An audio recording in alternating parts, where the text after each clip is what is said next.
तारों का चमकना, नदी का बहना, बिजली का कड़कना और आपका हमारी तरफ देख के मुस्कुराना, इन सभी के पीछे का जो भी साइंस है उसे हम सिंपल सी लैंग्वेज में क्या कहेंगे, फिजिक्स। क्या सच में फिजिक्स हार्ड सब्जेक्ट है?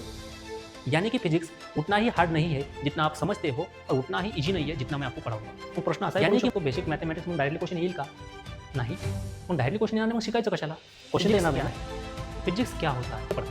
अगर मैंने इस पार्ट को छोड़ दिया बेसिक मैथमेटिक्स को तो आपके सब चैप्टर खराब हो जाएंगे। क्यों खराब हो जाएंगे? क्वेश्चन ये होता है ना कि बेसिक मैथमेटिक्स पर डायरेक्ट क्वेश्चन आते हैं, ट्रिग्नोमेट्री, इंटीग्रेशन, डिफरेंशिएशन, लॉगरिथमिक, ऐसे खूप सारे पार्ट्स आहे जे की तुम्ही क्लास 10 च्या अगोदर कुठे शिकले नाही। इतना अच्छा आपका बेसिक मैथमेटिक्स होगा उतना अच्छा आपका फिजिक्स होगा। फिजिक्स ना तो एक हार्ड सब्जेक्ट है, ना ही एक फार्मूला है और ना ही एक सिंपल सायन्स है। तो फिर फिजिक्स होता क्या है?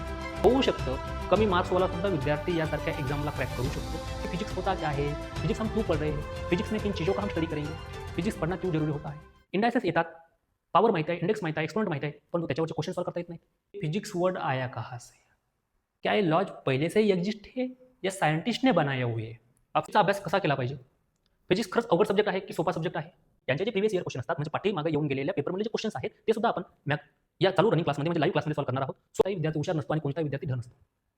क्या फिजिक्स सच में हार्ड सब्जेक्ट है या फिर फिजिक्स इजी सब्जेक्ट है? Study of nature. यहाँ से हम डायरेक्टली फिजिक्स को क्या बोलेंगे? फिजिक्स यानी कि क्या होगा? 00203353। फिजिक्स एक गेम है नंबर्स का एंड कंसेप्ट का। सिंपल हम ये कहेंगे फिजिक्स क्या है, एक कंसेप्ट है और किसी भी कंसेप्ट को समझने के लिए हम एक लैंग्वेज की जरूरत होती है और उस लैंग्वेज को हम क्या कहेंगे? बेसिक।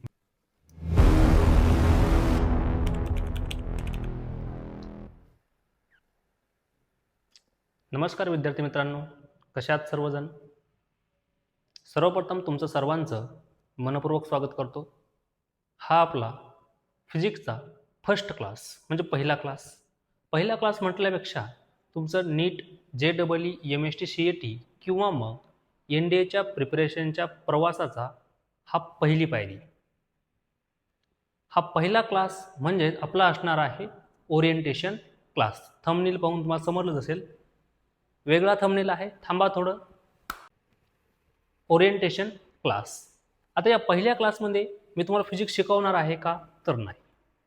तर पहिल्या क्लासमध्ये आपण फक्त काही कन्सेप्ट क्लिअर करणार आहोत, जसे की फिजिक्स तर आपण यानंतर समजणार शिकणार आहोतच, परंतु या पहिल्या क्लासमध्ये आपण तुम्हाला पुढचे 2 वर्ष तुम्हाला तुमचं सक्सेस भेटेपर्यंत तुम्हाला फिजिक्समध्ये चांगला स्कोर येण्यासाठी तुम्ही काय केलं पाहिजे, काय नाही केलं पाहिजे, त्यासोबतच एक छोट्या टर्म्स म्हणजेच फिजिक्स म्हणजेच काय, फिजिक्स हा शब्द आला कुठून, फिजिक्सचा अभ्यास कसा केला पाहिजे, फिजिक्स खरंच अवघड सब्जेक्ट आहे की सोपा सब्जेक्ट आहे।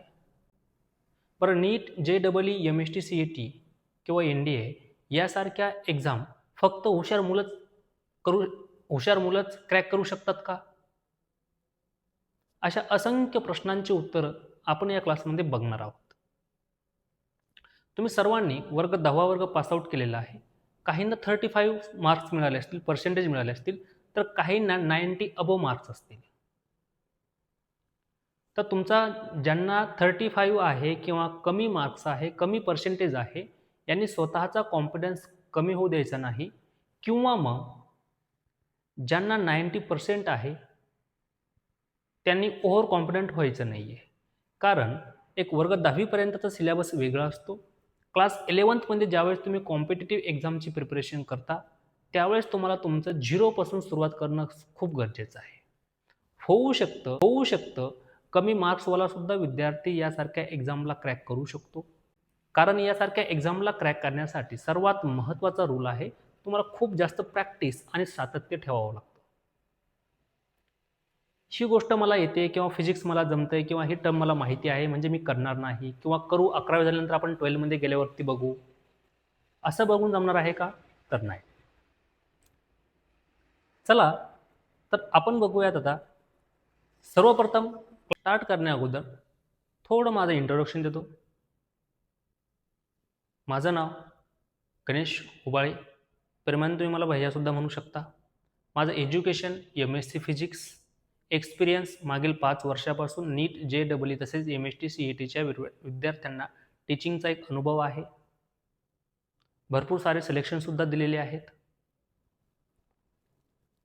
परत एकदा सांगतो, बघा,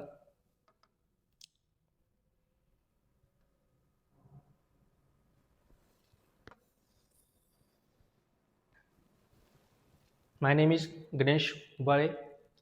my education is MSc Physics. Experience is 5 years of teaching physics for NEET, JEE as well as MST CET student. तर फिजिक्समध्ये आता आपण क्लास चालू करणार आहोत. मग या चालू केलेल्या क्लासमध्ये मी तुम्हाला काय काय प्रोव्हाइड करणार आहे किंवा तुम्ही काय काय केलं पाहिजे जेणेकरून तुम्हाला फिजिक्स हा एकदम इझी वाटायला लागेल किंवा तुम्ही त्यासाठी चांगला स्कोर करू शकता. राईट. पुढील 2 वर्ष मी तुम्हाला काय काय प्रोव्हाइड करणार आहे, तुम्ही काय केलं पाहिजे हे एकदा आपण बघूयात.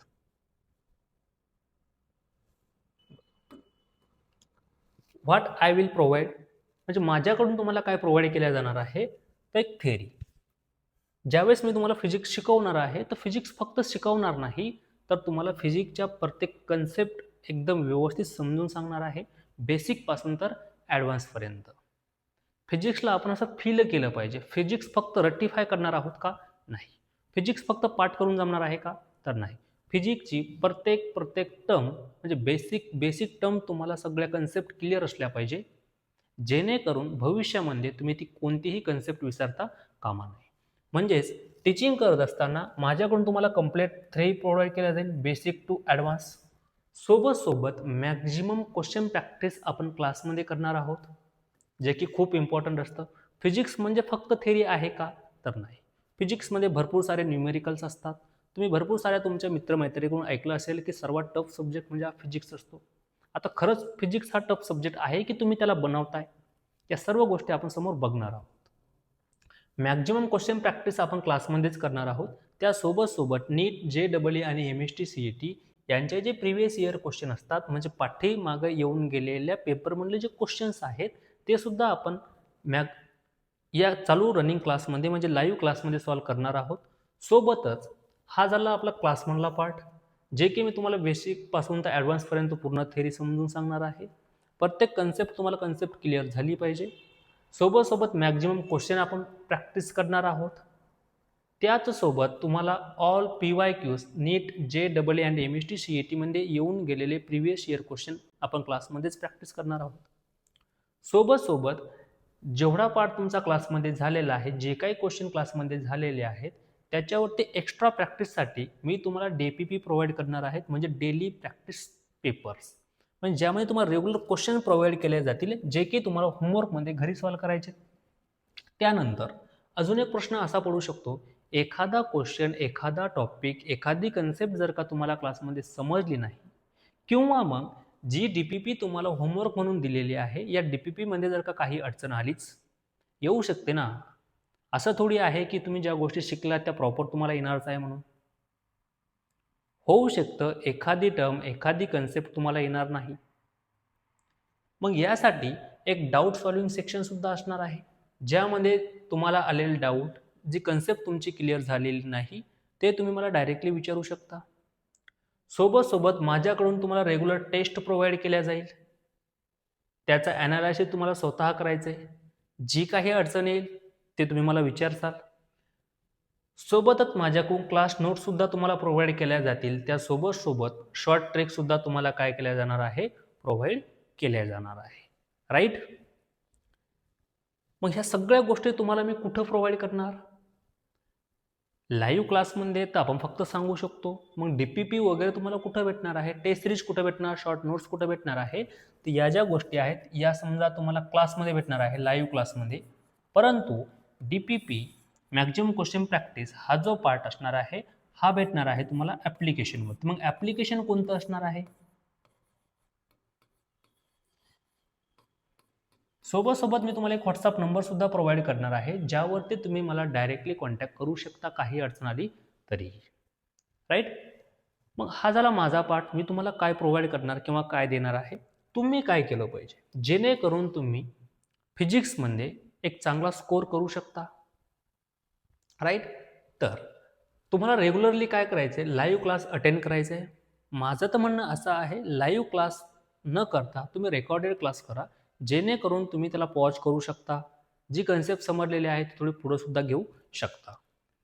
त्यानंतर जी काही रेग्युलर तुम्हाला DPP दिले जाईल ती DPP म्हणजे डेली प्रॅक्टिस पेपर तुम्हाला रेग्युलरली क्लास झाल्यानंतर घरी गेल्यानंतर त्याला सॉल्व करायचं आहे.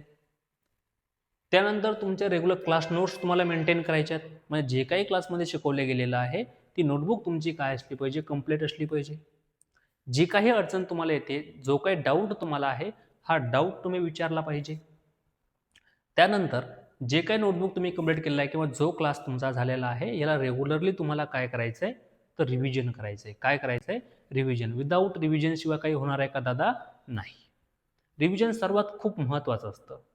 एखादा पार्ट तुम्हाला शिकवला गेला आहे, तो टेम्पररी तुम्हाला समजतो. जर का तुम्ही त्याच्यावरती रिव्हिजन केलं नाही, तर तो पार्ट तुम्हाला लक्षात राहणार आहे का? नाही. त्याला तुम्ही विसरू शकता. म्हणून इम्पॉर्टंट काय आहे? रिव्हिजन करणं. सोबत तुम्हाला ॲप्लिकेशनवरती जी काही टेस्ट प्रोव्हाइड केल्या जाईल, ती टेस्ट तुम्हाला प्रामाणिकपणाने सोडवायची आहे. फक्त टेस्ट आहे म्हणून सोडवायची आहे का? तर नाही. तुक्के मारायचे नाही. व्यवस्थित तुम्हाला क्वेश्चन पेपर सॉल्व्ह करायचा आहे. ज्या क्वेश्चनमध्ये अडचण आहे, त्या क्वेश्चनचं सोल्युशन तुम्हाला ऑब्व्हियसली पूर्णच्या पूर्ण टेस्टचं सोल्युशन तुम्हाला ॲप्लिकेशनवरती प्रोव्हाइड केल्या जाणार आहे. पण तरीसुद्धा एखाद्या क्वेश्चन तुम्हाला नाही समजला, तर तुम्ही डायरेक्टली माझ्यासोबत कॉन्टॅक्ट करून तुमचा डाऊट सॉल्व्ह करू शकता. त्यानंतर तुम्हाला टेस्टचं काय करायचं? रेग्युलरली ॲनालायसिस करायचं. फक्त टेस्ट दिली म्हणजे झालं का? तर नाही. जी टेस्ट तुम्ही दिलेली आहे दादा, ताई, तर त्या टेस्टचं तुम्हाला ॲनालायसिस करायचं आहे की कोणता क्वेश्चन तुमचा रॉंग आहे, कोणता क्वेश्चन तुमचा राईट आहे. रॉंग झालेला क्वेश्चन तुमचा का चुकला? कोणती कन्सेप्ट तुम्हाला समजली नाही आहे? राईट? अशा भरपूर साऱ्या गोष्टी आहे ज्या की तुम्ही करू शकता. मग प्रश्न इथं पडणार आहे की टेस्ट कुठं द्यायची? किंवा मग हा जो पार्ट मी तुम्हाला प्रोव्हाइड करणार आहे, डाऊट सेक्शन, टेस्ट, DPP, हा पार्ट तुम्हाला कुठं भेटणार आहे? तर आपल्या ॲप्लिकेशनवरती. कुठं भेटणार आहे? ॲप्लिकेशन. मग ॲप्लिकेशन कोणतं? हाही प्रश्न पडू शकतो. राईट? पडेल ना प्रश्न की ॲप्लिकेशन कोणतं आहे?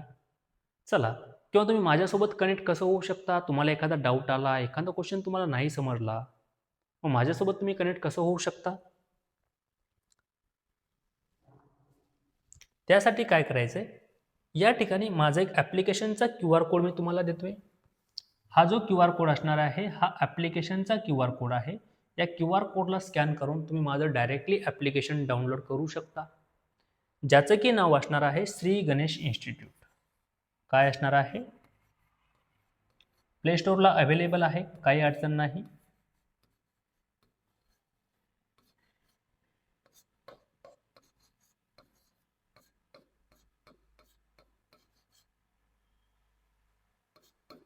श्री गणेश इन्स्टिट्यूट. किंवा मग हा माझा व्हॉट्सअप नंबरचा QR कोड आहे. हा QR कोड जर का तुम्ही स्कॅन केला, डायरेक्टली माझ्या व्हॉट्सअप ओपन होऊन जाईल. म्हणजे व्हॉट्सअप थ्रू सुद्धा तुम्ही माझ्यासोबत काय होऊ शकता? कनेक्ट होऊ शकता. व्हॉट्सअप नंबरसुद्धा तुम्हाला या ठिकाणी राईट डाऊन करून देतोय. नंबर असणार आहे 8600203353. म्हणजेच काय? DPP टेस्ट सिरीजसाठी तुम्हाला काय करायचं आहे? ॲप्लिकेशन डाउनलोड करायचं आहे. डाऊटसाठी तुम्हाला काय करायचं आहे? माझा व्हॉट्सअप नंबर आहे. या व्हॉट्सअप नंबरला तुम्ही माझ्यासोबत केव्हाही 24x7 केव्हाही तुमचा जो डाऊट आहे तो तुम्ही विचारू शकता. त्यानंतर हा QR कोड जो आहे, हा यूट्यूब चॅनलचा आहे. हा QR कोड स्कॅन करून तुम्ही डायरेक्ट यूट्यूब चॅनल ओपन करू शकता. सोबत माझ्यासोबत टेलिग्रामने जॉईन होण्यासाठी हा QR कोड तुम्हाला काय करावं लागणार आहे? स्कॅन करावं लागणार आहे. राईट? परत सांगायची गरज आहे का? नाही. माझ्यासोबत तुम्ही कसं कनेक्ट होऊ शकता? DPP, रेग्युलर क्लास, सोबत तुमचा डाऊट सेक्शन, टेस्ट, या सर्व गोष्टीसाठी तुम्हाला काय करायचं आहे दादा? माझं ॲप्लिकेशन डाउनलोड करायचं आहे, जे की असणार आहे श्री गणेश इन्स्टिट्यूट नावाने. पाठीमागं दिलेला QR कोड स्कॅन करून तुम्ही डायरेक्टली ॲप्लिकेशन डाउनलोड करू शकता.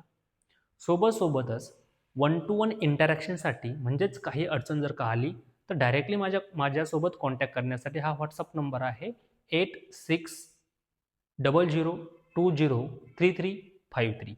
8600203353. या नंबरला तुम्ही डायरेक्टली कॉन्टॅक्ट करू शकता. एक वेळेस याचा स्क्रीनशॉट काढून घ्या, जेणेकरून तुम्हाला स्कॅन करायला कोणतीही अडचण येणार नाही. झालं? स्क्रीनशॉट घेतलं सर्वांनी? बघा समोर. परत एक वेळेस सांगतोय, माझ्याकडून तुम्हाला काय काय प्रोव्हाइड केलं जाणार आहे? बेसिक टू ॲडव्हान्स थेरी,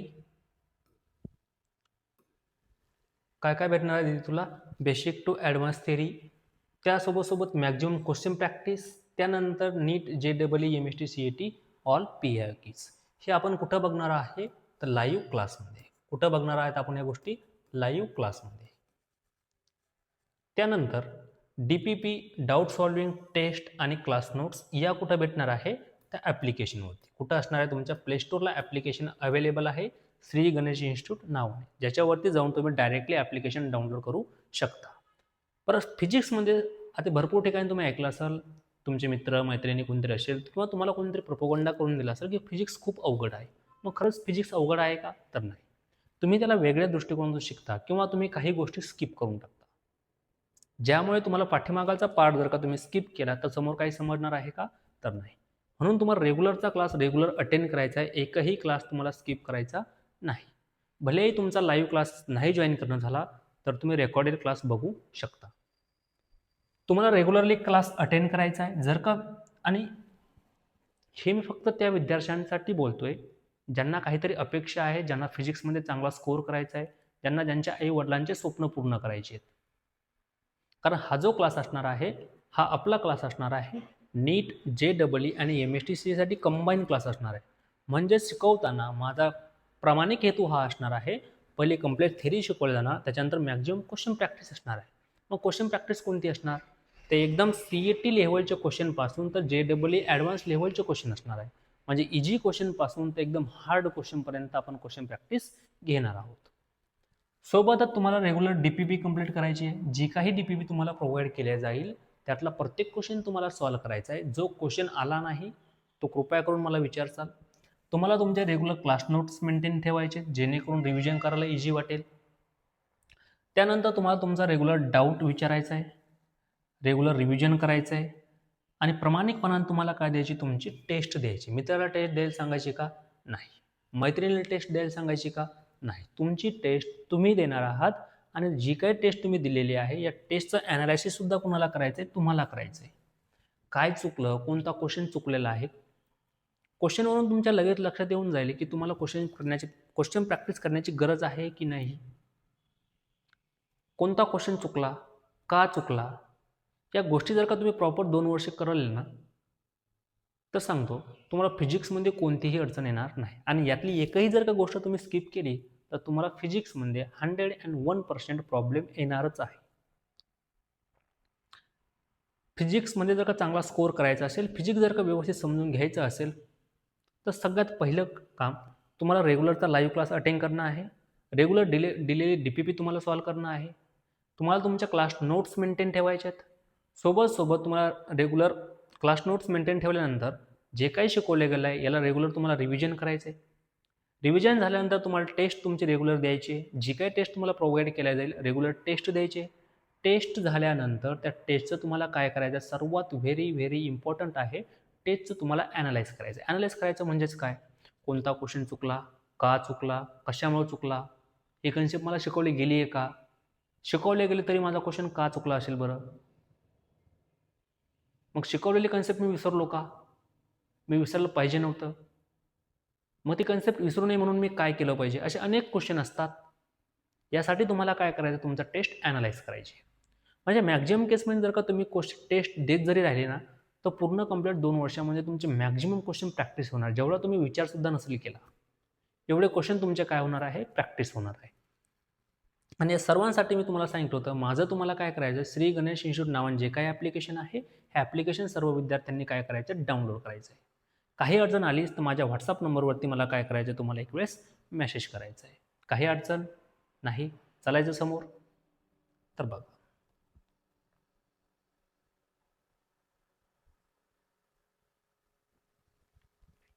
आजचा हा पहिला क्लास. त्या क्लासमध्ये आपण फिजिक्स शिकणार आहे का? तर नाही. मग आपण काय बघणार आहोत? फिजिक्स म्हणजेच काय? फिजिक्स हा शब्द आला कुठून? फिजिक्स खरंच अवघड आहे की त्याला आपण अवघड बनवलं आहे? का शिकवणारा आपल्याला अवघड बनवतो? की किंवा सांगणाऱ्यानं आपल्याला अवघड सांगितलेलं आहे म्हणून आपण त्याला अवघड म्हणतोय? फिजिक्सचा अभ्यास कसा केला पाहिजे? या अशा असंख्य प्रश्न असतात ज्यांचे उत्तर आपण या क्लासमध्ये बघूया. त्यातला सर्वात पहिला एक महत्त्वाचा प्रश्न, अजून कोणता प्रश्न आहे? हा जो क्लास आहे हा नीट JEE MST CET तसेच NDAच्या विद्यार्थ्यांसाठी कॉमन क्लास आहे. मग प्रश्न असाही पडू शकतो, सर आम्ही ते MST CETची प्रिपरेशन करतो, मग तुम्ही या क्लासमध्ये JEE सुद्धा घेणार आहात, किंवा सर आम्ही JEEची तयारी करतोय आणि तुम्ही तर सांगताय की याच्यामध्ये MST CET सुद्धा असणार आहे.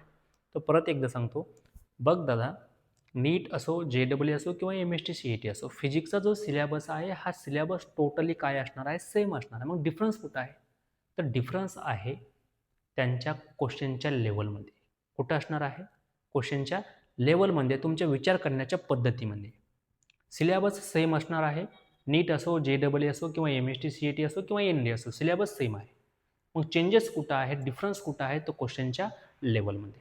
CETला थोडी कमी लेवलचे क्वेश्चन असतात, नीटला थोडे हार्ड लेवल असते आणि JEEला त्याच्याही पेक्षा काय असतात, हार्ड क्वेश्चन असतात.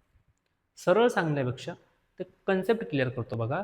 MST CETला जे काही क्वेश्चन असतात हे डायरेक्टली फॉर्म्युला बेस्ड क्वेश्चन असतात. म्हणजे फॉर्म्युला जर का आपण ॲप्लिकेशन केलं तर डायरेक्टली फॉर्म्युला यूज करून आपण आन्सर फाइंड करू शकतो.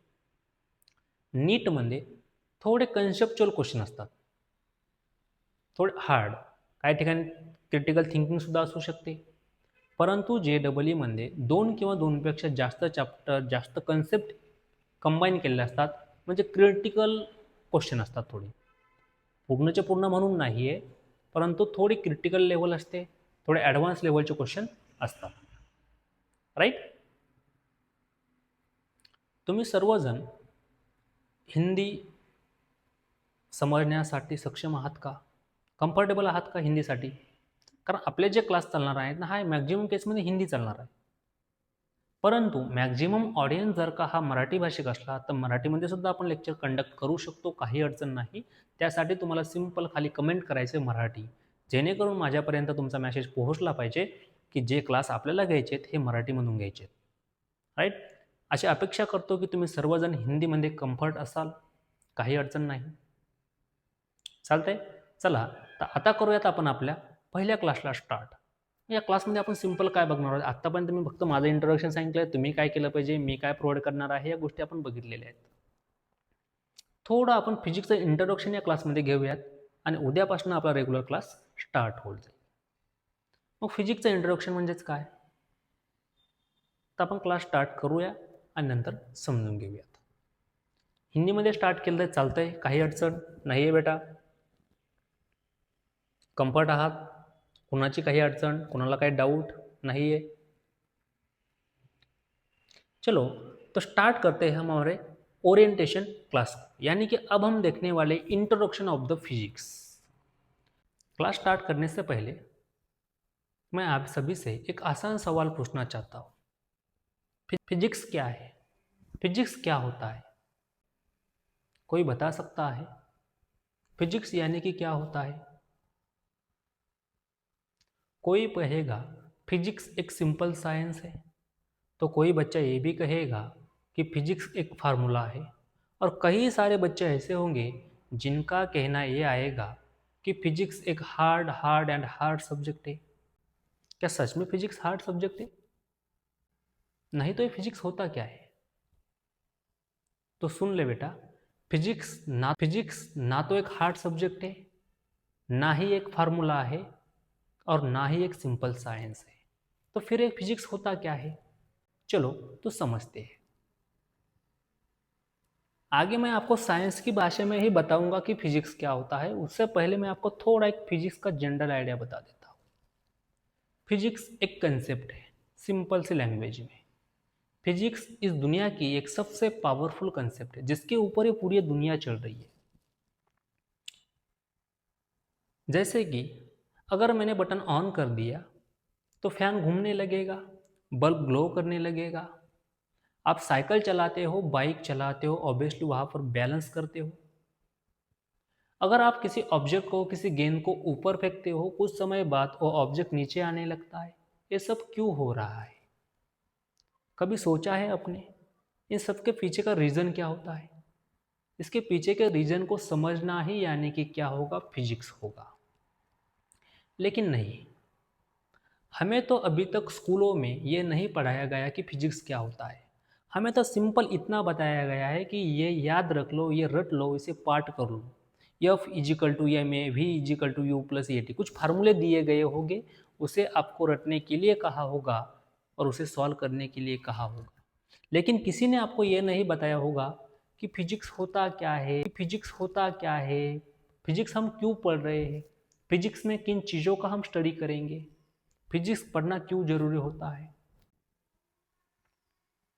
सिंपल मैंने आपको अभी बताया।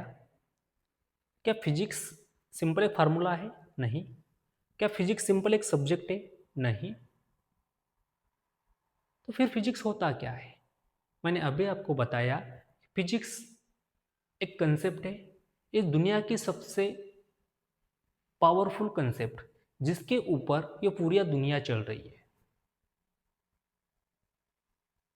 राइट? नहीं समझ में आया? फिर से एक अलग लैंग्वेज में आपको बता देता हूं कि फिजिक्स होता क्या है। इस प्रकृति को समझना यानी कि फिजिक्स, सिंपल सी लैंग्वेज में प्रकृति को समझना यानी कि क्या होगा? फिजिक्स होगा। आपके आजू बाजू में जो भी चीजें हो रही है, क्यों हो रही है, कैसे हो रही है, इन सभी चीजों को समझना यानी कि क्या होगा? फिजिक्स होगा, राइट?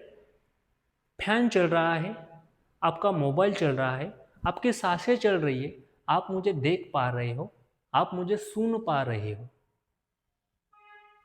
ऐसा क्यों हो रहा है, कैसे हो रहा है?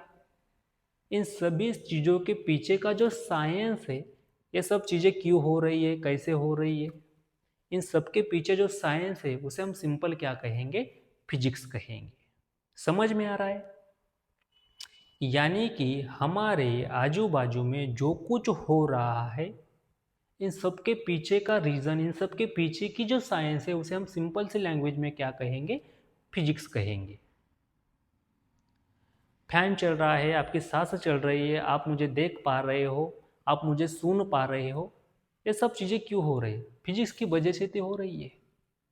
ये क्यों हो रहा है, कैसा हो रहा है, इसके पीछे का रीज़न क्या है, इसी के ही साइंस को हम क्या कहेंगे? फिजिक्स कहेंगे। तारों का चमकना, नदी का बहना, बिजली का कड़कना और आपका हमारे तरफ देख के मुस्कुराना, इन सभी के पीछे का जो भी साइंस है उसे हम सिंपल सी लैंग्वेज में क्या कहेंगे? फिजिक्स कहेंगे। राइट बेटा? कोई प्रॉब्लम नहीं होगा। सिंपल मैंने आपको अभी क्या बताया? दो ही बातें बताई। फिजिक्स क्या होता है मैंने सिंपल आपको बताया कि फिजिक्स एक कंसेप्ट है, और थोड़ा आगे जाके ये भी समझ सकते, physics is the game of concept and number. यानी कि फिजिक्स सिंपल क्या होगा, यानी कि फिजिक्स क्या है?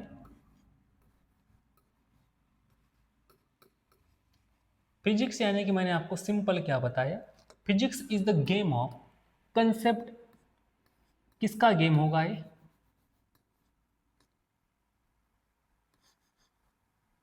Concept plus number.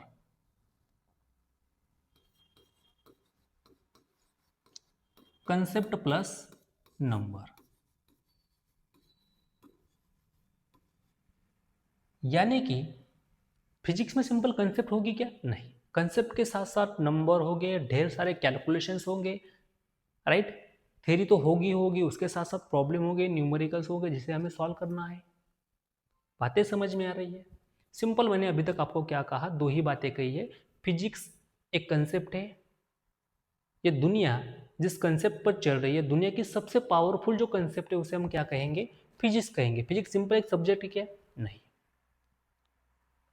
Physics concept plus number का गेम है। और एक लैंग्वेज मैंने आपको ये भी बताया था, आपके आजू बाजू में जो कुछ हो रहा है उन सबके पीछे का जो रीज़न होगा, उन सबके पीछे का जो साइंस है उसे हम क्या कहेंगे? फिजिक्स कहेंगे। यानी कि इस प्रकृति को समझना यानी कि क्या होगा? साइंस होगा। अब प्रकृति को समझना यानी कि नेचर को समझना ही हमने फिजिक्स क्यों कहा, यह हम आगे देखेंगे, कोई प्रॉब्लम नहीं। यहाँ तक किसी कोई प्रॉब्लम नहीं होना चाहिए। आपके आजू बाजू में जो कुछ हो रहा है, इन सभी चीज़ों को समझने के लिए हमें जिस साइंस की ज़रूरत पड़ेगी उस साइंस को हम क्या कहेंगे? फिजिक्स कहेंगे। साइंस की लैंग्वेज में फिजिक्स क्या होता है मैं आपको आगे और बताऊंगा, कोई प्रॉब्लम नहीं। यहाँ तक हमने सिंपल क्या पूछा था आपको सवाल कि फिजिक्स क्या होता है। उम्मीद रखता हूँ कि आपको समझ आया होगा कि फिजिक्स क्या होता है। नेक्स्ट, आपके मन में ये भी सवाल आ सकता है कि फिजिक्स आया कहाँ से। हो सकता है ना कि आपके मन में ये सवाल आ सकता है कि ये फिजिक्स वर्ड आया कहाँ से। तो सिंपल समझो, ये जो फिजिक्स है ये वर्ड आया है फिजिक्स इस ग्रीक वर्ड से। फिजिक्स ये जो वर्ड तैयार हुआ है ये कहाँ से मिला है हमें। फिजिक्स नाम का एक ग्रीक वर्ड है।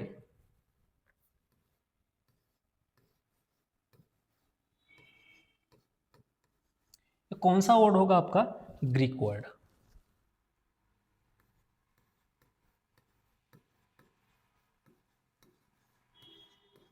कौन सा वर्ड है आपका, ये ग्रीक वर्ड। और इसी ग्रीक वर्ड से, ये जो ग्रीक वर्ड है इसी ग्रीक वर्ड से हमने डिराइव किया है फिजिक्स। ये फिजिक्स जो वर्ड है हमने कहाँ से डिराइव किया है, तो इस फिजिक्स नाम के वर्ड से। अब इस फिजिक्स का मतलब क्या होता है।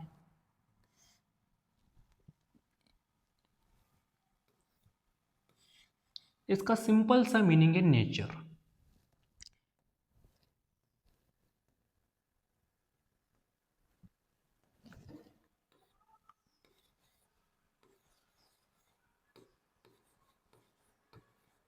इसका सिंपल सा मीनिंग क्या होगा, नेचर। यानी कि मैं सिंपल आपको यही बताना चाह रहा हूं, ये जो फिजिक्स वर्ड है ये हमने कहाँ से डिराइव किया है। फिजिक्स, ये जो वर्ड है फिजिक्स, ये हमने कहाँ से डिराइव किया है, तो ये हमने एक ग्रीक वर्ड से डिराइव किया है। कहाँ से डिराइव किया है फिजिक्स, ये जो वर्ड है हमने एक ग्रीक वर्ड से डिराइव किया है।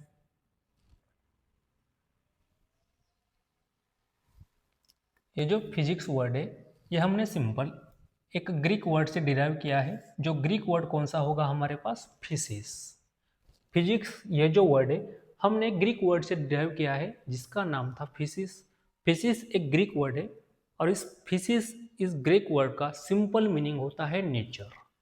सिंपल मीनिंग क्या होगा, नेचर। और यही से हमें पता चलता है यहाँ पर नेचर का स्टडी यानी कि क्या होगा, फिजिक्स होगा, स्टडी ऑफ नेचर। फिर से एक बात बता देता हूँ, कोई प्रॉब्लम नहीं। फिजिक्स जो वर्ड है ये हमने कहाँ से डिराइव किया है, फिजिक्स वर्ड आया कहाँ से। तो सिंपल, फिजिक्स ये जो वर्ड है हमने ग्रीक वर्ड से डिराइव किया है। जिस ग्रीक वर्ड, एक ग्रीक वर्ड से डिराइव किया है वो ग्रीक वर्ड क्या है, फिजिक्स। और इस फिजिक्स का मतलब क्या होता है, नेचर। फिजिक्स एक ग्रीक वर्ड है जिसका मतलब होता है नेचर। यानी कि हम फिजिक्स को सिंपल क्या कहेंगे, नेचर। यानी कि study of nature is nothing but the physics. क्या कहा मैंने अभी यहां तक, स्टडी ऑफ नेचर। यहां से हम डायरेक्टली फिजिक्स को क्या बोलेंगे, फिजिक्स यानी कि क्या होगा, स्टडी ऑफ नेचर।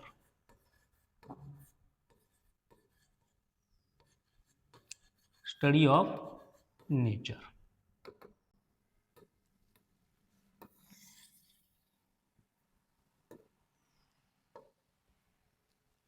राइट। आपके सवाल का जवाब आपको मिल गया है क्या।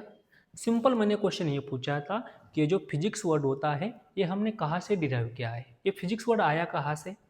तो इसका रीज़न मैंने आपको बताया है कि फिजिक्स ये जो वर्ड है ये हमने ग्रीक वर्ड से लाया है जो कि वर्ड था हमारा फिजिक्स। और इस फिजिक्स का मतलब होता है नेचर यानी कि प्रकृति। नेचर यानी कि क्या होगा, प्रकृति। नेचर यानी कि सिंपल क्या होगा,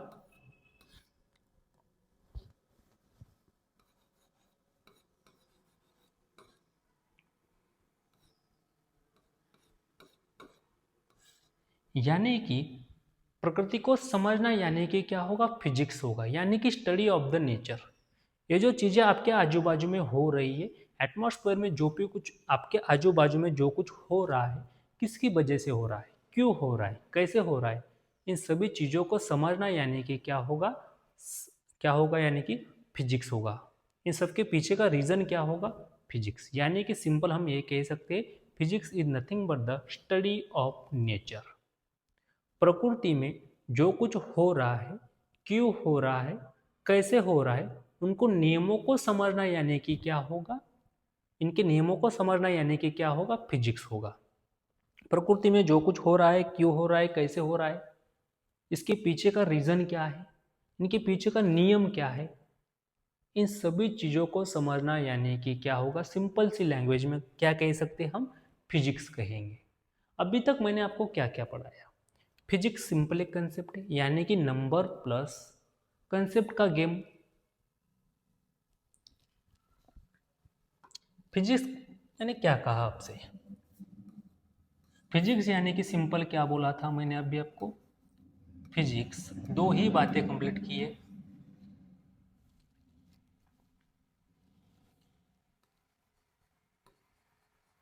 सबसे पहले मैंने आपको यह बताया था कि फिजिक्स सिंपल क्या है, कंसेप्ट प्लस, फिजिक्स क्या होगा आपका, कंसेप्ट प्लस नंबर का गेम। यानी कि फिजिक्स को हम सिंपल क्या कहेंगे, कंसेप्ट। इस दुनिया की सबसे पावरफुल जो कंसेप्ट होगी उस कंसेप्ट को हम क्या कहेंगे, फिजिक्स कहेंगे। क्या फिजिक्स में सिंपल कंसेप्ट ही है, नहीं। तो कंसेप्ट के साथ साथ क्या है, नंबर्स है। क्या क्या दिया हुआ है हमें, नंबर्स। यानी कि फिजिक्स में हम कंसेप्ट तो पढ़ेंगे ही पढ़ेंगे, थ्योरी पढ़ेंगे ही पढ़ेंगे, लेकिन उसके साथ साथ ढेर सारे आपको क्या मिलेंगे, कैलकुलेशंस मिलेंगे, राइट। उसके बाद और मैंने अभी आपको क्या बताया है कि फिजिक्स जो है, फिजिक्स यानी कि सिंपल क्या होगा बेटा, फिजिक्स यानी कि क्या होगा, स्टडी ऑफ नेचर। क्या होगा, स्टडी ऑफ नेचर। ये आजू बाजू में, आपके आजू बाजू में जो कुछ हो रहा है, क्यों हो रहा है, कैसे हो रहा है, इन सब के पीछे का साइंस यानी कि क्या होगा, फिजिक्स या होगा। यानी कि हम सिंपल क्या कह सकते हैं कि फिजिक्स यानी कि स्टडी ऑफ नेचर। क्या कहेंगे हम, स्टडी ऑफ नेचर। इस प्रकृति का स्टडी करना यानी कि सिंपल क्या होगा, फिजिक्स होगा, स्टडी ऑफ नेचर। क्या कहेंगे हम, स्टडी ऑफ नेचर। यानी कि इस प्रकृति का स्टडी, प्रकृति का स्टडी हम किस में करेंगे, फिजिक्स में करेंगे। कुछ चीज़ें हो कि आपके आजू बाजू में क्यों हो रही है, कैसे हो रही है, इन सब का रीज़न यानी कि क्या होगा, फिजिक्स होगा। यहाँ तक किसी कोई प्रॉब्लम नहीं। और हम फिजिक्स में क्या पढ़ेंगे या फिर फिजिक्स क्या होता है, प्रकृति में जो भी आपको लॉज मिलेंगे, इस लॉ का भी हम स्टडी कहाँ पर करेंगे, लॉज। जो कुछ अपने लॉज पढ़े होंगे ना कहीं पर, F equal to M A, V equal to U plus A T, ऐसे कुछ सारे फार्मूले पढ़े होंगे, कुछ लॉ पढ़े होंगे, Newton first law, Newton second law, ये कहाँ से आया, राइट। यानी कि प्रकृति में जो भी लॉज है या फिर जो भी रूल्स है, इसे हम कहाँ पर पढ़ेंगे, प्रकृति में जो भी रूल्स है, लॉ है, उसे हम क्या कहेंगे, फिजिक्स कहेंगे। और अगला क्वेश्चन ये भी हो सकता है, क्या रूल्स या फिर रोल, ये जो लॉ है, जो हमें साइंटिस्ट के नाम से जाना जाता है, Newton first law, Newton second law, thermodynamics के कुछ लॉ हो गए, law of conservation of energy, क्या ये लॉज पहले से ही एग्जिस्ट है या साइंटिस्ट ने बनाए हुए हैं। आप सभी से मेरा एक क्वेश्चन है, आपने अभी तक लॉज पढ़े होंगे ना कहीं आपने तो लॉ पढ़ा होगा।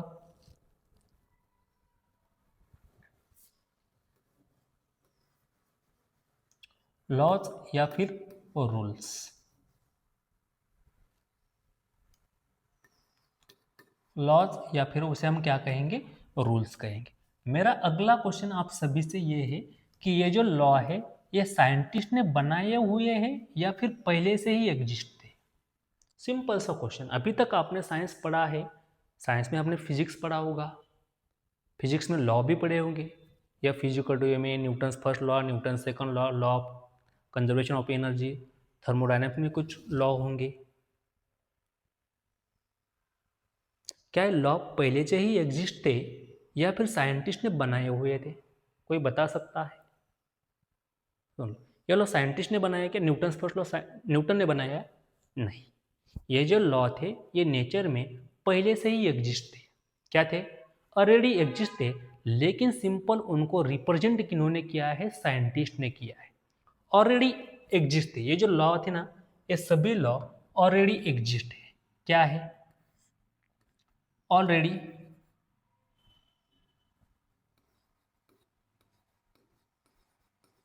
Already exist.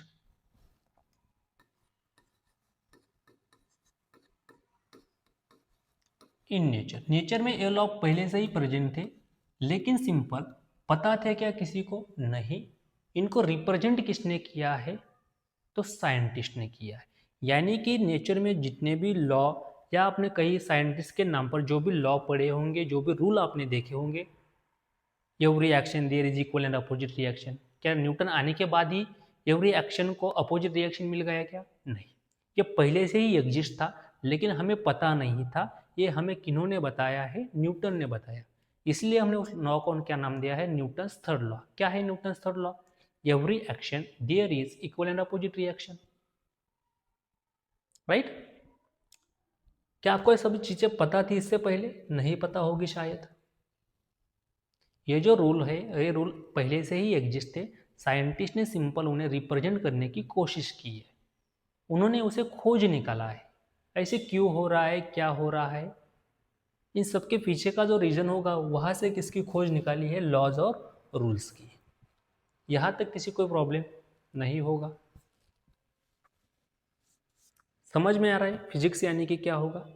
सिंपल आपके आजू बाजू में जो कुछ हो रहा है, जैसे कि आपके ऊपर फैन चल रहा है, आपका मोबाइल चालू है, आप मुझे देख रहे हो, आप मुझे सुन पा रहे हो, नदी बहती है, कहाँ से कहाँ बहती है? Higher level to lower level. जब भी हम स्विच ऑन करते हैं तो करंट फ्लो होने लगता है, जैसे ही करंट फ्लो होने लगता है फैन घूमने लगता है, बल्ब ग्लो करने लगता है। क्यों हो रहा है ये सब चीज़ें? जब भी मैं कोई ऑब्जेक्ट ऊपर फेंकता हूँ, कुछ समय बाद वो नीचे आता है। अगर मैं किसी ऑब्जेक्ट को किक मारता हूँ, कुछ समय बाद वो मोशन में आता है और फिर से रुक जाता है। क्यों हो रहा है? ऐसे इन सभी चीज़ों के पीछे जो रीज़न है, क्या ऑटोमेटिकली हो रहा है? नहीं, इन सभी के पीछे कुछ ना कुछ रीज़न, कुछ ना कुछ साइंस है, और इस साइंस को, इन रीज़न को समझना ही यानी कि क्या होगा? फिजिक्स होगा। यहाँ तक कोई प्रॉब्लम नहीं। चलो, फिजिक्स क्या होता है ये तो हमें समझ में आया। अब अगला क्वेश्चन ये भी हो सकता है कि फिजिक्स तो हमने समझ लिया है, लेकिन ये फिजिक्स हार्ड सब्जेक्ट है या फिर इजी सब्जेक्ट है? मैंने शुरुआत में ही बताया था कि जैसे मैंने आपको क्वेश्चन पूछा फिजिक्स क्या होता है, तो कई सारे बच्चों का जवाब ये आया कि फिजिक्स इज हार्ड सब्जेक्ट। क्या सच में फिजिक्स हार्ड सब्जेक्ट होता है? तो नेक्स्ट क्वेश्चन हमारा यही रहेगा कि फिजिक्स इज हार्ड और इजी। क्या फिजिक्स सच में हार्ड सब्जेक्ट है या फिर फिजिक्स इजी सब्जेक्ट है? अगर इजी सब्जेक्ट होगा तो सबको इजी लगता है क्या? अगर हार्ड सब्जेक्ट होगा तो सबको हार्ड लगता है क्या? सिंपल सा क्वेश्चन है ना कि फिजिक्स इज हार्ड और इजी। फिजिक्स हार्ड सब्जेक्ट है या फिर इजी सब्जेक्ट है? तो सुनो, फिजिक्स ना तो उतना ही हार्ड है जितना आप समझते हो, और ना ही उतना आसान है जितना आप समझते हो। यह सब कुछ आपके माइंड का गेम है। अगर आप प्रैक्टिस करते हो कंसिस्टेंसी के साथ, कम से कम 2 या 2.5, 3, 4 हावर आप रेगुलरली फिजिक्स को देते हो, तो ऑब्वियस सी बात है फिजिक्स आपका एकदम इंटरेस्टिंग एंड इजी सब्जेक्ट बन जाएगा। यानी कि फिजिक्स उतना ही हार्ड नहीं है जितना आप समझते हो, और उतना ही इजी नहीं है जितना मैं आपको पढ़ाऊंगा। यानी कि मैं फिजिक्स आपको एकदम इजी इजी पढ़ाऊंगा, यानी कि फिजिक्स इजी कंसेप्ट नहीं पढ़ाऊंगा। जितने भी हार्ड कंसेप्ट होते हैं मैं आपको एकदम इजी करके उन्हें पढ़ाऊंगा। हर एक टॉपिक आपको हार्ड से इजी बनाऊंगा पहले से, और उसे आपके माइंड में ऐसा सेट करूंगा ताकि आपको फिजिक्स हार्ड नहीं बल्कि इजी लगने लगे। राइट? इसका मतलब मुझे सिंपल यही कहना है कि फिजिक्स हार्ड और इजी, तो सिंपल इसका आंसर ये रहेगा, फिजिक्स उतना ही हार्ड नहीं है जितना आप सोचते हो, और उतना ही इजी नहीं है जितना मैं आपको पढ़ाऊंगा, जितना मैं आपको उसे इजी बना के पढ़ाऊंगा। राइट? यहाँ तक कोई प्रॉब्लम नहीं।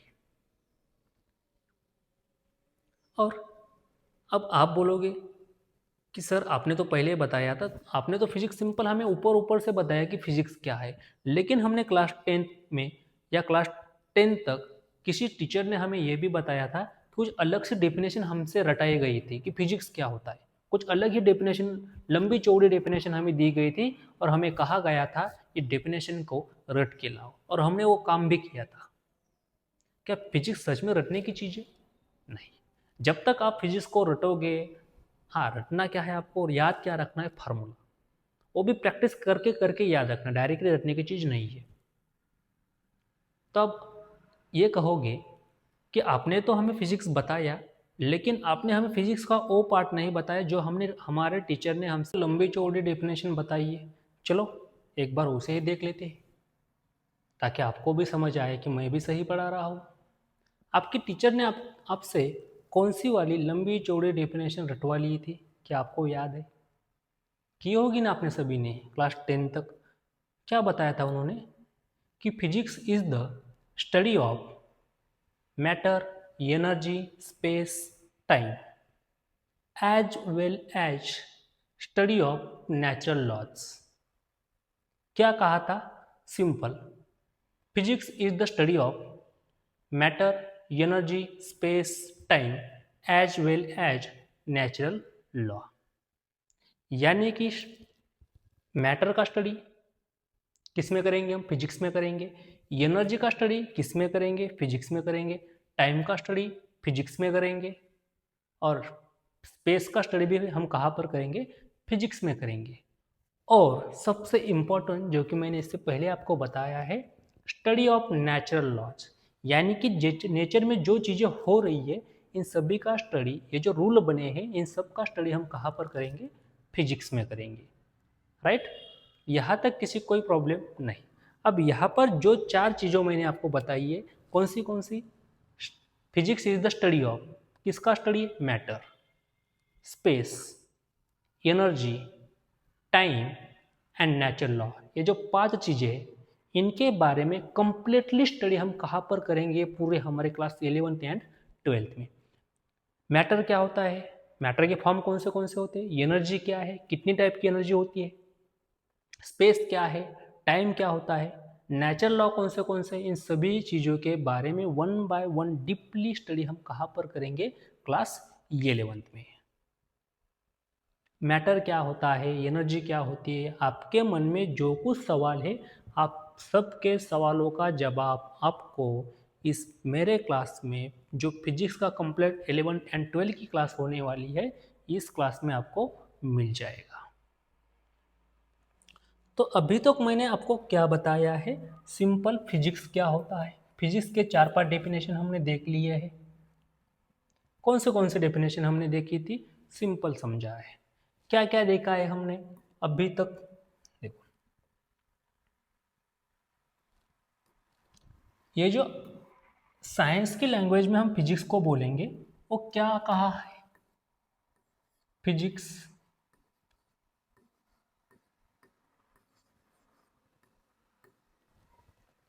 क्या क्या पढ़ा है हमने फिजिक्स के बारे में? फिजिक्स यानी कि क्या होता है? सबसे पहले मैंने आपको क्या बताया था? फिजिक्स एक गेम है कंसेप्ट एंड नंबर का। किसका गेम होने वाला है? कंसेप्ट एंड नंबर का गेम है। यानी कि physics is the game of concept and numbers. 1 minute.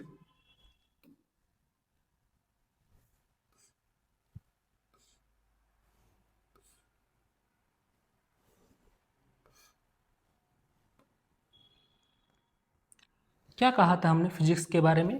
Physics क्या है? Physics simple number and concept का गेम है, यानी कि combination of numbers and concept.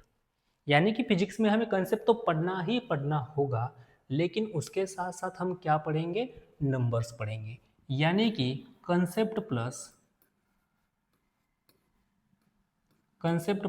Numbers, concept plus number. उसके बाद मैंने आपको क्या कहा था? Study of nature. क्या कहा था? Study of. सेकंड डेफिनेशन हमने कौन सी पढ़ी है? कि study of nature is nothing but the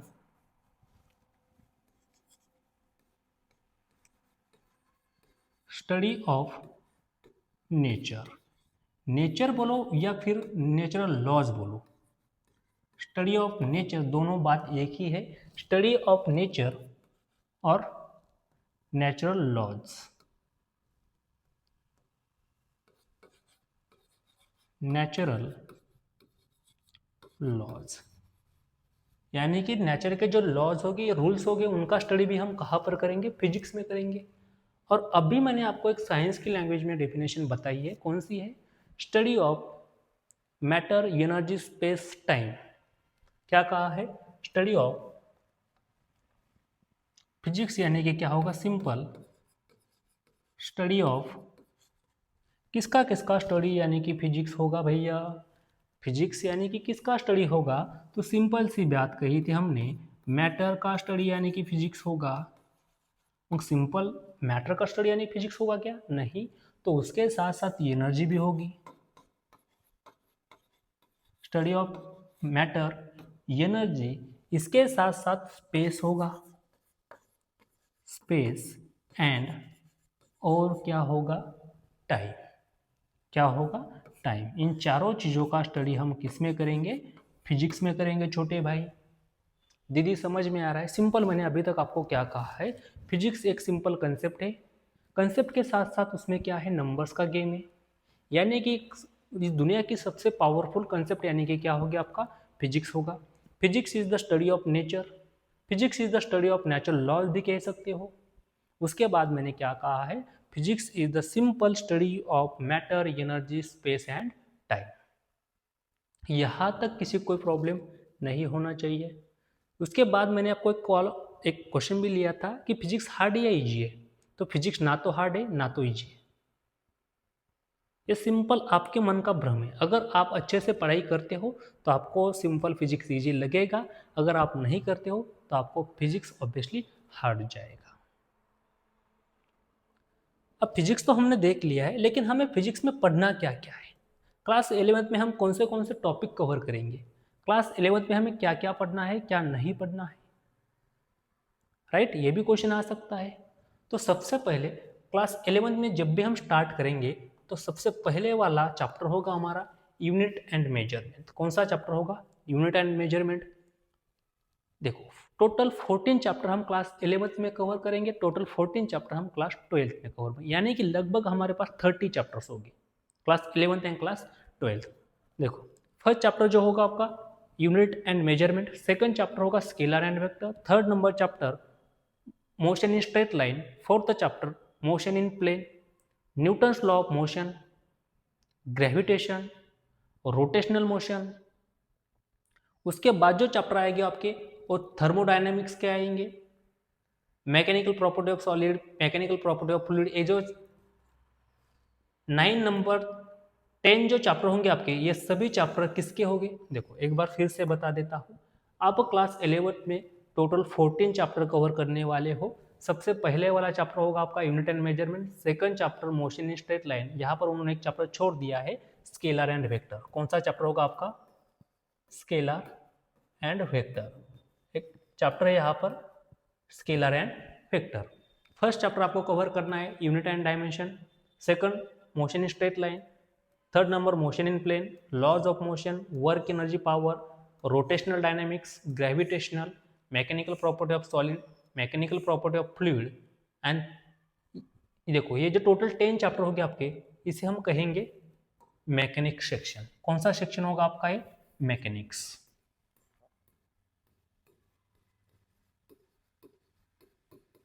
mechanics. और लास्ट वाले जो बचे हुए चैप्टर है thermal property of the matter, thermodynamic, kinetic theory of gases, oscillation and wave theory, इसे हम कहेंगे थर्मोडायनेमिक्स। ये जो पार्ट होगा आपका, ये कौन सा होगा आपका?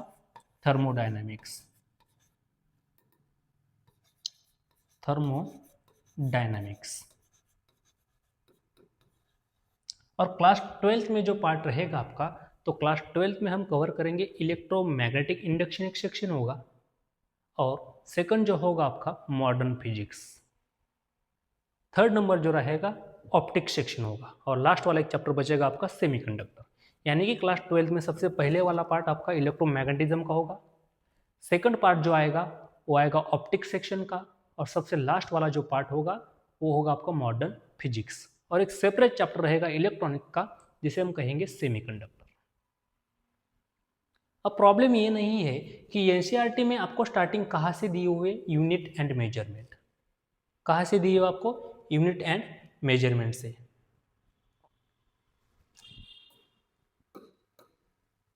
स्टार्टिंग आपको दी हुई है unit and measurement.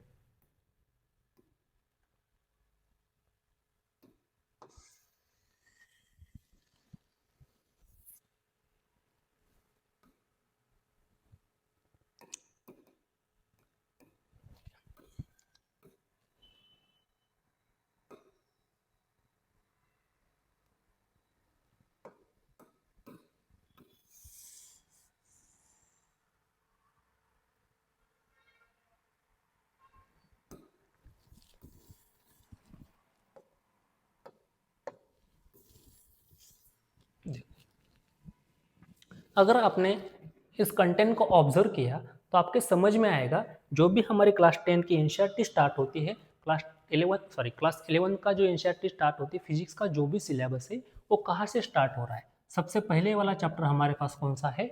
Unit and measurement. क्या हम यूनिट एंड मेजरमेंट से स्टार्ट करेंगे? नहीं बेटा, यूनिट एंड मेजरमेंट से स्टार्ट नहीं करेंगे। अगर ये बात हम करते हैं तो ऑब्वियसली आपको फिजिक्स आगे जाके हार्ड जाएगा।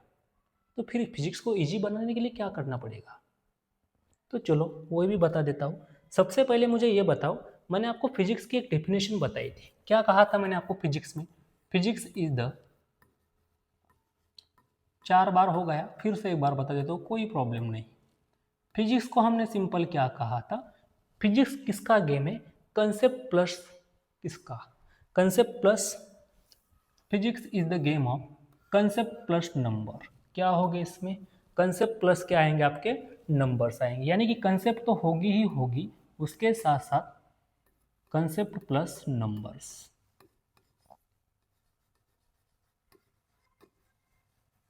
यहां से एक बात तो पक्की है। कौन सी बात पक्की है? कि फिजिक्स में थियोरेटिकल पार्ट तो होगा ही होगा, लेकिन यहाँ पर नंबर है, इसका मतलब फिजिक्स में हमें कहीं पर तो कैलकुलेशन करने पड़ेंगे। नंबर है इसका मतलब कैलकुलेशन है, और कैलकुलेशन इसका मतलब क्या हुआ? मैथमेटिक्स तो आना ही है, राइट? सिंपल मेरी बात को समझो, मुझे क्या कहना है। सिंपल फिजिक्स क्या है? कंसेप्ट है। फिजिक्स क्या है बेटा? कंसेप्ट। फिजिक्स किसकी कंसेप्ट है? फिजिक्स क्या कहा? फिजिक्स सिंपल एक सब्जेक्ट है क्या? तो नहीं, फिजिक्स इस दुनिया की एक सबसे पावरफुल कंसेप्ट है। और किसी भी कंसेप्ट को समझने के लिए सबसे पहले जरूरत है उसको लैंग्वेज को समझना। जब तक आपको लैंग्वेज नहीं आती तब तक आप किसी भी कंसेप्ट को, किसी भी सब्जेक्ट को नहीं समझ सकते। और फिजिक्स एक सब्जेक्ट है क्या? सिंपल सब्जेक्ट है क्या? नहीं। तो सब्जेक्ट के साथ साथ ये क्या है? कंसेप्ट है। और कंसेप्ट को समझने के लिए एक लैंग्वेज की ज़रूरत होती है, और फिजिक्स एक कंसेप्ट है। उस कंसेप्ट को समझने के लिए हमें जिस लैंग्वेज की ज़रूरत पड़ेगी उसे हम कहेंगे बेसिक मैथमेटिक्स। क्या कहेंगे? Basic mathematics.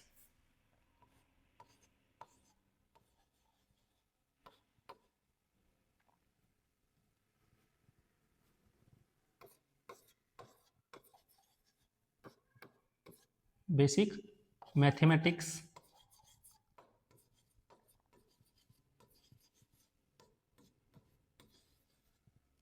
क्या कह रहा हूँ, समझ में आ रहा है? सिंपल मैंने क्या कहा आपको कि फिजिक्स क्या है? एक कंसेप्ट है। फिजिक्स क्या है? Simple concept. और किसी भी कंसेप्ट को समझने के लिए हमें एक बात पता होनी चाहिए। कंसेप्ट को समझने के लिए सबसे इम्पोर्टेंट होता है उसके लैंग्वेज को समझना। किसे समझना? उसके लैंग्वेज को। यानी कि कंसेप्ट समझने के लिए सबसे पहले ज़रूरी है उसकी लैंग्वेज आना। अगर जब तक आपको लैंग्वेज नहीं आती तब तक आप उस कंसेप्ट को सीख पाओगे क्या? नहीं। पूरी तरीके से उसे आप ग्रैब कर पाओगे क्या? नहीं। यानी कि किसी भी कंसेप्ट को समझने के लिए सबसे इम्पॉर्टेंट जो बात होगी वो क्या होगी? आपकी लैंग्वेज।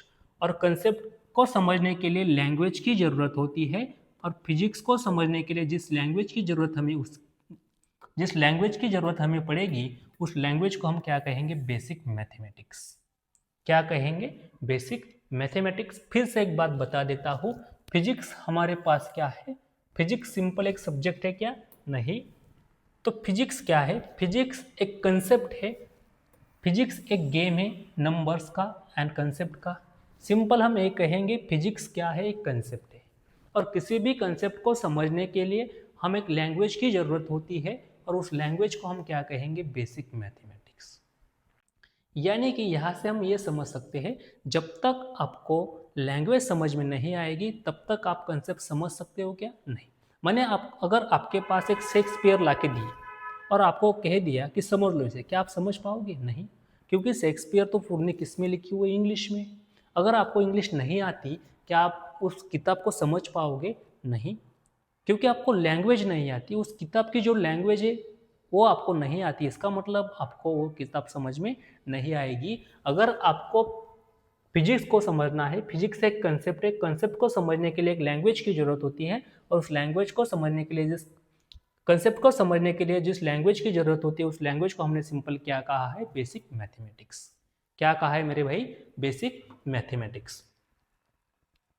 इसका मतलब सिंपल क्या होता है? जब भी हम क्लास स्टार्ट करेंगे, तो सबसे पहले वाला चैप्टर हमारा कौन सा होगा? तो बेसिक मैथमेटिक्स का होगा। कौन सा होगा? Basic mathematics. यानी कि हमारा फर्स्ट चैप्टर जो स्टार्ट होगा, कई टीचर पढ़ाते होंगे आपको डायरेक्टली यूनिट एंड मेजरमेंट, मैं नहीं पढ़ाऊंगा, क्योंकि मेरा मतलब ये नहीं है, मुझे आपको इसलिए नहीं पढ़ाना कि ताकि आप सिंपल एग्जाम पास कर लो, नहीं। तो मुझे आपको एग्जाम तो पास करवाना ही, लेकिन उसके साथ साथ फिजिक्स को फील करना है, फिजिक्स को ईजी बनाना है। जब आप मेरी क्लास छोड़ के जाओगे तब आप, यानी कि जब हमारी क्लास ख़त्म होगी तब आप सब लोग यही बोलना चाहेंगे, क्योंकि मेरी कोशिश ये रहेगी मैं आपको इसी तरह पढ़ाऊँगा कि जब हमारी क्लास ख़त्म हो जाएगी तब आप ये कहोगे फिजिक्स हार्ड नहीं है, फिजिक्स सबसे इंटरेस्टिंग एंड सबसे ईजी सब्जेक्ट है। और ये तब हो पाएगा जब मैं आपको हर एक कंसेप्ट क्लियर बेसिक से पढ़ा। अगर मैंने इस पार्ट को छोड़ दिया बेसिक मैथमेटिक्स को, तो आपके सब चैप्टर खराब हो जाएंगे। क्यों खराब हो जाएंगे? क्वेश्चन ये होता है ना कि बेसिक मैथमेटिक्स से डायरेक्टली क्वेश्चन आते हैं क्या? तो नहीं, बेसिक मैथमेटिक्स से डायरेक्टली क्वेश्चन नहीं आता, लेकिन इस बेसिक मैथमेटिक्स का यूज हम हर एक चैप्टर में करेंगे। क्लास 11th हो या चाहे क्लास 12th हो, हर एक चैप्टर में हमें किसका यूज करना है? बेसिक मैथमेटिक्स का यूज करना है। किसका यूज करना है? Basic mathematics. यानी कि ये जो बेसिक मैथमेटिक्स है, ये हर एक चैप्टर से इंटरलिंक होगा। जितना अच्छा आपका बेसिक मैथमेटिक्स होगा, उतना अच्छा आपका फिजिक्स होगा। सिंपल बात समझो, अगर आपको एक बहुत बड़ी बिल्डिंग खड़ी करनी है, तो सबसे पहले आपका क्या करना पड़ेगा? आपको उसका बेस स्ट्रांग करना पड़ेगा। अगर आपका बेस वीक है, बेस स्ट्रांग नहीं है, आप चाहे कितनी भी कोशिश कर लो, आपकी बिल्डिंग खड़ी होगी क्या? नहीं होगी। उसी तरह फिजिक्स एक बहुत बड़ा सब्जेक्ट है, बहुत बड़ी कंसेप्ट है, और उसे खड़े करने के लिए, उसे स्ट्रांग बनाने के लिए एक बेस की ज़रूरत होती है, और उस बेस को हम सिंपल क्या कहेंगे? Basic mathematics. क्या कहा है हमने उसे? Basic mathematics. यानी कि अगर आपको फिजिक्स अच्छा बनाना है, तो सबसे पहले आपको किस पर कमांड बनानी होगी? बेसिक मैथमेटिक्स पर। अब कई सारे टॉपिक होते हैं, जैसे कि लॉगरिथमिक हो गया, ट्रिग्नोमेट्री हो गया, बायनोमियल अप्रोक्सीमेशन हो गया, ऐसे ढेर ग्राफ्स हो गए, ऐसे ढेर सारे टॉपिक होंगे जो हम बेसिक मैथमेटिक्स में पढ़ेंगे, जिसका एप्लीकेशन, जिसका यूज आपको आगे आने वाले हर एक चैप्टर में करना होगा। Right? Trigonometry, logarithmic, all type of graph, integration, derivation, ये सब चीज़ें आप कहाँ पर पढ़ोगे? बेसिक मैथमेटिक्स में। जहाँ से डायरेक्टली क्वेश्चन तो नहीं आएगा, लेकिन जिसका यूज़ हमें हर एक चैप्टर में करना है। तो यहाँ से मुझे आपको सिंपल यही बताना है कि basic unit and measurement start करने से पहले सबसे पहले वाला टॉपिक, यानी कि सबसे पहले वाला चैप्टर हम कौन सा करेंगे? Basic mathematics. एनसीईआरटी में नहीं दिया हुआ, लेकिन हमारा सबसे पहले वाला जो चैप्टर होगा वो कौन सा होगा? Basic mathematics. यहाँ तक किसी कोई प्रॉब्लम नहीं होना चाहिए। समझ में आ रहा है? बेसिक मैथमेटिक्स हमें क्यों पढ़ना है? सबको समझ में आ गया बेसिक मैथमेटिक्स हमें क्यों पढ़ना है? क्योंकि मैथमेटिक्स का यूज़, क्योंकि हमने यहाँ पर बताया है कि फिजिक्स सिंपल कंसेप्ट है क्या? नहीं, उसके साथ साथ इसमें क्या है? नंबर्स। और नंबर्स किस में आती है? मैथमेटिक्स में। नंबर किस सब्जेक्ट में आते हैं? मैथमेटिक्स में आते हैं ना। यानी कि नंबर को समझने के लिए, नंबर के कैलकुलेशन करने के लिए, कंसेप्ट को समझने के लिए हमें किसकी जरूरत पड़ेगी? बेसिक मैथमेटिक्स की।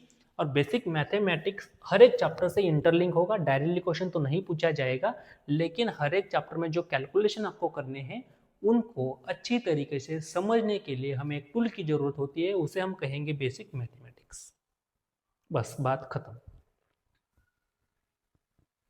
आपके मन में और एक सवाल आ सकता है कि मेरा मैथ अच्छा नहीं था, मेरे बोर्ड एग्जाम में मार्क्स कम आए। अगर अच्छा होता है तो भी आपके मन में ये सवाल आ सकता है कि मैं क्लास 7, 6, 8, 9, 10 तक कौन सा मैथ मुझे रिवीजन करना चाहिए ताकि मुझे ये सारे कंसेप्ट, सारे टॉपिक अच्छी तरीके से समझ में आए।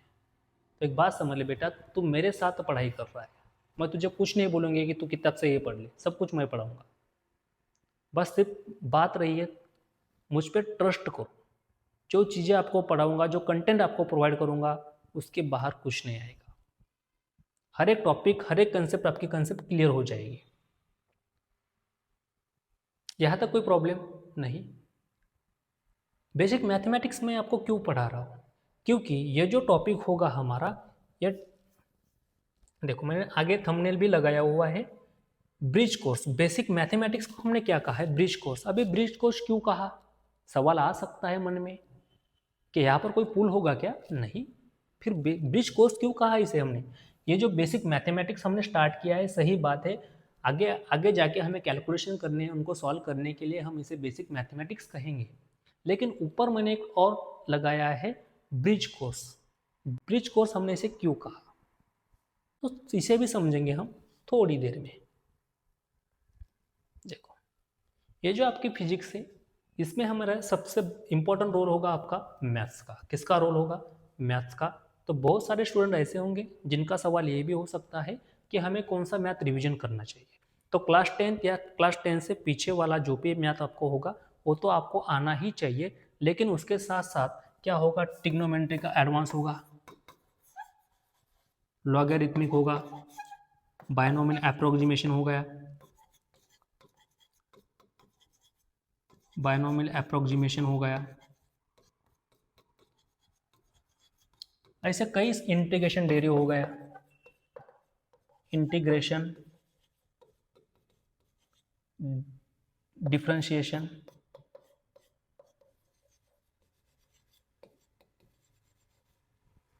ऐसे कई सारे टॉपिक है जो आपने क्लास 10th में नहीं पढ़े। ट्रिग्नोमेट्रिक ऊपर ऊपर से पढ़ा है, लॉगरिथमिक तो नहीं था, बायनोमियल एप्रोक्सीमेशन भी नहीं था, इंटीग्रेशन भी नहीं था, डिफरेंशिएशन भी नहीं था। लेकिन इन सभी मैथ्स का यूज़ हमें कहाँ पर करना है? फिजिक्स में करना है। और वो बात मैं आपको चालू क्लास में नहीं बता सकता, म्हणजे यानी कि टॉपिक छोड़ के मैथ तो नहीं पढ़ा सकता ना, इसके लिए मैंने ये अलग से टॉपिक उठाया है, बेसिक मैथमेटिक्स करके। समज में आ रहा आहे? दादा समजतं का? सिंपल मी काय म्हटलं बघ, परत एकदा सांगतो, हिंदी नसेल समजत तर मराठीत सांगतो, काही अडचण नाही। बघ, फिजिक्स म्हणजेच काय आहे? एक कन्सेप्ट आहे, कन्सेप्ट प्लस नंबरचा गेम आहे, सरळ सरळ। आणि कोणतेही कन्सेप्ट समजण्यासाठी, बघ दादा परत एकदा सांगतो, फिजिक्स एक कन्सेप्ट प्लस नंबरचा गेम आहे। कोणतेही कन्सेप्ट समजण्यासाठी एका भाषेची गरज असते, आणि फिजिक्स समजण्यासाठी ज्या भाषेची गरज आपल्याला पडणार आहे त्या भाषेला आपण म्हणणार आहे बेसिक मॅथमॅटिक्स। किंवा मग नंबरसुद्धा, नंबर कोणत्या सब्जेक्टमध्ये येतात? मॅथमध्ये येतात।